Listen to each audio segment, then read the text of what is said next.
Economic measures that we expect to pass through, primarily the Great War and the new Government Procurement Act. Our first year was led by our mission of national reconstruction.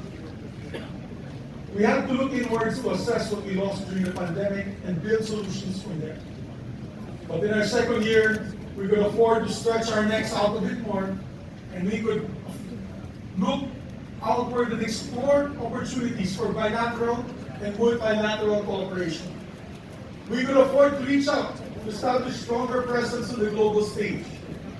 In a historic move,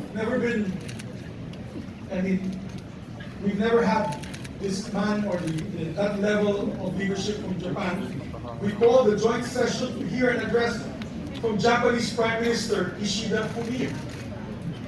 It was us, our dear colleagues, who invited him to address the joint session of Congress in our trip to Japan.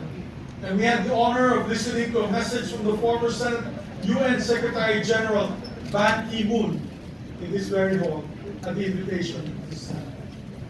In each of all these exchanges, we were able to advocate for better conditions and opportunities for Filipino workers abroad. And we're able to explore possibilities in defense cooperation, trade agreements, academic and cultural exchanges, agricultural partnerships towards a more globally involved Philippines. Last year, the Senate successfully hosted the 31st annual meeting of the ASEAN Pacific Parliamentary Forum, a move that allowed us to strengthen our bilateral and multilateral relationships and tell the world that we are here, ready to partner in progress alongside the rest of the democratic world. We work to secure peace in the region so we can protect our fisher folk and their livelihood here on our waters. We reached out to draw investors in so we can create more jobs for our people. Sa huli, iuuwi natin lahat ng ating ginagawa para sa bayan at para sa taong bayan. When we work on hitting the goal of becoming an upper middle class income economy in the next few years, we also know that ultimately, development is not just about GDP growth. Walang tunay na kaunlaran hanggat may Pilipinong namamatay sa gutom o sa kawalan ng serbisyong militar. Walang tunay na kaunlaran hanggat may mga kabataan tumitigil sa pag-aaral para magtrabaho para sa kanilang mga pamilya. Walang tunay na kaunlaran hanggat hindi matatanggap o natatanggap ng manggagawang Pilipino ang disenteng sahod. Senate President or not, I will continue to push for the welfare of our laborers until they receive decent wages that they deserve. The Senate has also been a committed partner to the armed forces of the Philippines and Coast Guard in defending the nation. No Senate has been more outspoken in opposing foreign aggression than the one that sits today. And lest we be accused of being all talk, let me assure you that this Senate has been working hand in hand with the armed forces and the Coast Guard in making necessary budget allocations for the procurement of maritime assets, arms, and defense systems. Lagi ko nga pong sinasabi, hindi kukulang sa puso at tapang ating mga sundalo at miyembro ng Coast Guard. Kailangan ng tapatan natin ang tamang mga kagamitan at mga sasakyan pagpandagat at paghipapawid para tulungan silang ipaglaban ng ating bansa. Of course, none of these measures and budgetary allocations would have reached the President's table without the vital work of our Senate employees. I want to thank from the bottom of my heart the members of the Office of the Secretary, Secretary Ray Bantu, Legislative, Administrative and Finance Services, of course, Attorney Mavic, External Affairs and Relations, the Office of the Sergeant at Arms, my dear friend, my loyal friend and good friend, General Angkang, who ensure the security of the Senate and of course the staff of the senators who are all crucial to every step of lawmaking, to the whole Secretariat. I love you guys so much. So as Senate President, I'm proud to have led institutional reforms for the benefit of our Senate employees. Mahal na mahal ko kayong lahat, mga empleyado ng Senado. For one, we have made sure to repay our employees' dedication with increased benefits, especially our long-serving employees who have devoted their life's work to the Senate. Marahil ay alam naman po ninyo kung ano-ano po ang mga monetary at non-monetary benefits na naibahagi sa inyo mula sa aking pamumuno. Mabuhay po kayong lahat. And I think we've been the most generous, and I'm proud. We have also gone full speed ahead on regularizing our casual and contractual employees. So many of our employees, particularly the hardworking folks in the office of the Sergeant at Arms, are just one step away from being regularized. Tinutulungan po natin sila pumasa ng civil service exam para matulungan po natin sila sa proseso. By taking care of our own, the Senate has been able to perform better, supported as we are by the great work of our Senate employees. I salute each and every one of you for the job that you do. We are nothing without you. Maraming salamat po sa pagkakataon na masuklian ang trabaho ninyo para sa Senado. You have helped shape the legacy of the Senate in its first 2 years under the 19th Congress. Now, I do not want to make any grand proclamations about the legacy of the Senate in these 2 years. Our legacy is not for us to define. Ultimately, that will be for the Filipino people to decide. All we can do is put work in and hope that our record speaks for itself. And the record, I'm happy to say, has been met with approval. Under our leadership, the Senate has seen some of the best approval and satisfaction ratings in recent history, going back to 1988. Napakalaking karangalan po ito at nabigyan po kami ng lakas ng loob na lalo pang pagbutihin ang serbisyo natin dito sa Senado. As Senate President, I look back on these 2 years with immense pride over what the Senate has accomplished and stood for under my leadership.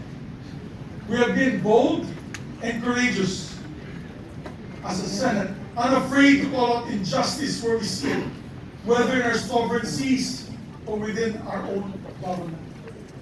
We have been fair-minded and truth-driven in the Senate, despite the political noise that often surrounds us. We have been a compassionate Senate, listening to and acting on our people's call for decent jobs, equitable wages, and accessible health care. And we have been a staunchly independent Senate.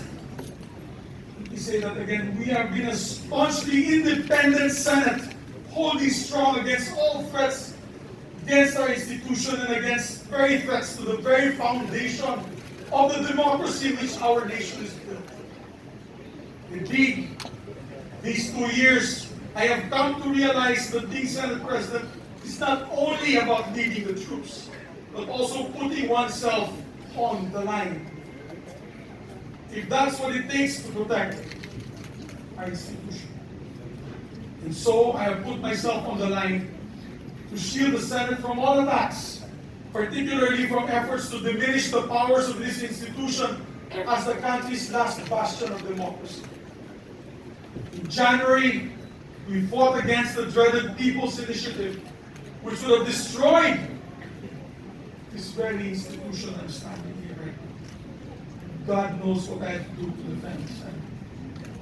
Throughout all this, I could count on each and every one of our colleagues, both from the majority and the minority, whose wisdom and cooperation helps shape the identity of the Senate for this post-pandemic age. But I want to thank my leadership team, those who stayed beside me to the very end. Ma'am Lauren, my Senate President Rotem, thank you very much for your loyalty and wisdom. I know many times temptations have been called to you, but you've been steadfast. Maraming salamat. True test of character. Maraming salamat. To my dear majority floor leader, thank you for your hard work and dedication. Isa ka sa pinakamasipag nating majority floor leader. I want to thank you for your friendship till the very end. I love you. You know, I will always cherish your support. To Sunny, possibly the best finance chair this institution has ever had. I thank you, sir. You know your father was like a father to me. And I'm happy to call you my brother. Sir.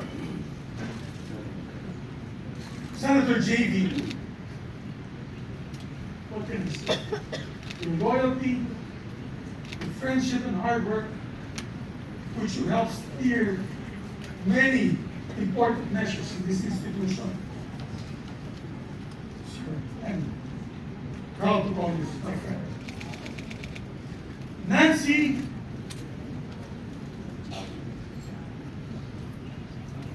who's been loyal from day one as a friend, never wavering. Thank you, my dear. I love you, dear, and your family. Sherwin, my kumpadre, Father, maraming salamat. You are a good friend, your kumpadre. I'm proud that you're the ninong of us. Kubato de la Rosa, who stuck it out to me to the very end. Sorry, so sir.